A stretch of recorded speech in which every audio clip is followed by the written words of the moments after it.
Gaza യുദ്ധം അവസാനിക്കുമെന്ന പ്രതീക്ഷ വീണ്ടും ഉയർന്നിരിക്കുകയായിരുന്നു. അമേരിക്ക പുതിയ പീസ് പ്ലാൻ മുന്നോട്ട് വെച്ചു. ലോകം മുഴുവൻ ഒരു സീസ് ഫയർ പ്രതീക്ഷിച്ചു. പക്ഷേ അപ്രതീക്ഷിതമായിട്ട് ഇസ്രായേൽ പ്രധാനമന്ത്രി ബെന്യാമിൻ നെതന്യാഹു ഒരു വാക്ക് പറഞ്ഞു. ഹമാസ് പൂർണ്ണമായും ആയുധം വെടിയാതെ ഒരു ഇസ്രായേലി സൈനികനും ഗാസ വിടില്ല. പശ്ചിമേഷ്യയിൽ വീണ്ടും വലിയ നയതന്ത്ര പോരാട്ടങ്ങളും യുദ്ധഭീതിയും ഉയരുന്ന ഒരു നിർണായക വാർത്തയാണിത്. ഗാസയിൽ സമാധാനം കൊണ്ടുവരാൻ അമേരിക്കൻ പ്രസിഡന്റ് ഡൊണാൾഡ് ട്രംപും അദ്ദേഹത്തിന്റെ ബോർഡ് ഓഫ് പീസ് ടീമും ചേർന്ന് മുന്നോട്ട് വച്ച സമാധാന നിർദ്ദേശം ഇസ്രായേൽ പ്രധാനമന്ത്രി ബെന്യാമിൻ നെതന്യാഹു തള്ളിക്കളഞ്ഞിരിക്കുകയാണ്. ഇത് ഞങ്ങൾ അംഗീകരിച്ച ഡ്രാഫ്റ്റ് അല്ല, ഞങ്ങളുടെ നിലപാട് വ്യക്തമാക്കി തിരികെ അയച്ചിട്ടുണ്ട് എന്നാണ് നെതന്യാഹു തുറന്നടിച്ചിരിക്കുന്നത്. ഹമാസ് പൂർണ്ണമായ ആയുധം വെച്ച് കീഴടങ്ങാതെ ഒരു ഇഞ്ച് പോലും ഇസ്രായേൽ സൈന്യം ഗാസയിൽ നിന്ന് പിന്നോട്ട് പോകില്ലെന്ന് നെതന്യാഹു കർശനമായിട്ടുള്ള മുന്നറിയിപ്പ് നൽകി കഴിഞ്ഞു. ഹമാസ് തത്വത്തിൽ അംഗീകരിച്ച ഒരു സമാധാന കരാറിനെയാണ് ഇസ്രായേൽ ഇപ്പോൾ പരസ്യമായിട്ട് തടസ്സപ്പെടുത്തിയിരിക്കുന്നത്. എന്തുകൊണ്ടാണ് നെതന്യാഹു ട്രംപിന്റെ പ്ലാനിനെതിരെ രംഗത്ത് വന്നത്? അമേരിക്കയും ഇസ്രായേലും തമ്മിൽ വൻ ഭിന്നതയാണോ രൂപപ്പെടുന്നത്? പരിശോധിക്കാം. ആദ്യം തന്നെ എന്താണ് ഇപ്പോൾ സംഭവിച്ചത് എന്ന് നോക്കാം. ഏകദേശം 2 വർഷമായിട്ട് തുടരുന്ന ഗാസ യുദ്ധം അവസാനിപ്പിക്കാൻ അമേരിക്കയും ഖത്തറും ഈജിപ്തും ഉൾപ്പെടെയുള്ള രാജ്യങ്ങൾ തുടർച്ചയായിട്ട് ശ്രമിച്ചുകൊണ്ടിരിക്കുകയായിരുന്നു. ഗാസയിലെ യുദ്ധം അവസാനിപ്പിക്കാനും വെടിനിർത്തൽ യാഥാർത്ഥ്യമാക്കാനുമായിട്ട് അമേരിക്കൻ ഭരണകൂടവും ട്രംപിന്റെ ബോർഡ് ഓഫ് പീസും ചേർന്ന് ഒരു സമാധാന റോഡ് മാപ്പ് തയ്യാറാക്കിയിരുന്നു. ഈ കരാർ അനുസരിച്ച് ഹമാസ് തങ്ങളുടെ പക്കലുള്ള ആയുധങ്ങൾ ഘട്ടം ഘട്ടമായിട്ട് ഉപേക്ഷിക്കാൻ തുടങ്ങണം. ഇതിന് സമാന്തരമായിട്ട് ഇസ്രായേൽ സൈന്യം ഗാസയിൽ കൈയടക്കി വച്ചിരിക്കുന്ന നിർണായക സ്ഥാനങ്ങളിൽ നിന്ന് പിന്മാറുകയും വേണം.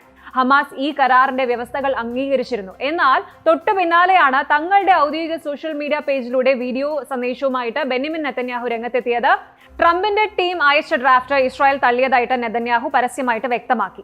ഹമാസ് സമ്പൂർണ്ണമായി ആയുധം വയ്ക്കുകയാണ് ആദ്യം വേണ്ടത്. അത് നടക്കാതെ ഗാസയിൽ നിന്ന് ഒരു തരത്തിലുള്ള പിന്മാറ്റവും ഉണ്ടാകില്ല എന്ന് നെതന്യാഹു അടിവരയിട്ട് പറഞ്ഞു.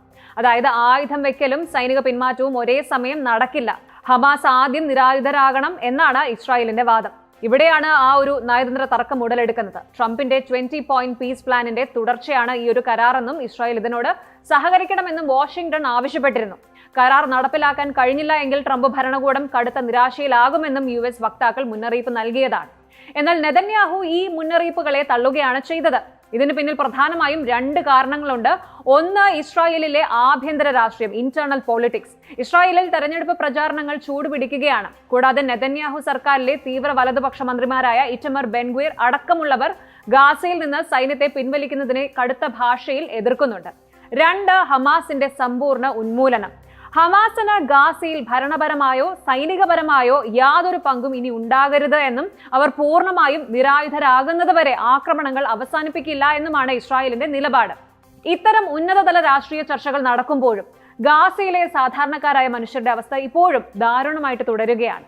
കഴിഞ്ഞ ദിവസങ്ങളിൽ പോലും തകർന്ന കെട്ടിടങ്ങൾക്കിടയിൽ നിന്ന് 100-ലധികം മൃതദേഹങ്ങളാണ് വീണ്ടെടുത്തത്.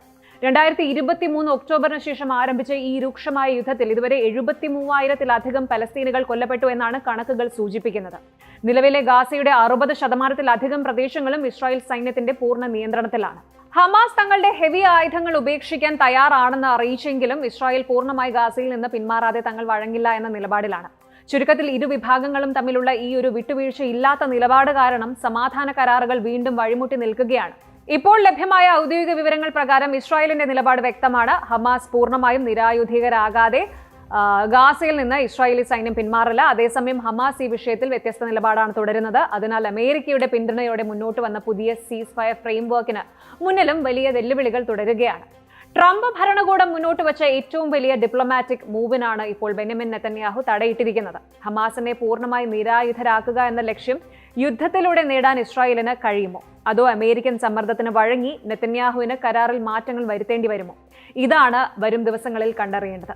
ചുരുക്കത്തിൽ ഗാസയിലെ യുദ്ധം ഇനി വെറും സൈനിക ഏറ്റുമുട്ടൽ മാത്രമല്ല. ഇത് സുരക്ഷ, രാഷ്ട്രീയം, മനുഷ്യാവകാശം, നയതന്ത്രം എന്നിവയെല്ലാം ഒരേ സമയം പരീക്ഷിക്കുന്ന ഒരു വലിയ അന്താരാഷ്ട്ര പ്രതിസന്ധിയായി മാറിയിരിക്കുകയാണ്. ഒരു ഭാഗത്ത് ഇസ്രായേൽ തന്റെ സുരക്ഷയെ മുൻനിർത്തുന്നു, മറുഭാഗത്ത് ഗാസയിലെ സാധാരണ ജനങ്ങളുടെ ദുരിതം അവസാനിപ്പിക്കണമെന്ന ആവശ്യവും ശക്തമാണ്. ഇതിനിടയിൽ അമേരിക്കയും മറ്റ് മധ്യസ്ഥ രാജ്യങ്ങളും ഒരു സമവായം കണ്ടെത്താൻ ശ്രമിക്കുകയാണ്. ആ ശ്രമങ്ങൾ വിജയിക്കുമോ അതോ ചർച്ചകൾ വീണ്ടും പ്രതിസന്ധിയിലാകുമോ എന്നതാണ് ഇനി ലോകം ഉറ്റുനോക്കുന്നത്. കൂടുതൽ വാർത്തകൾക്ക് News 18 Keralam YouTube channel subscribe ചെയ്യുക.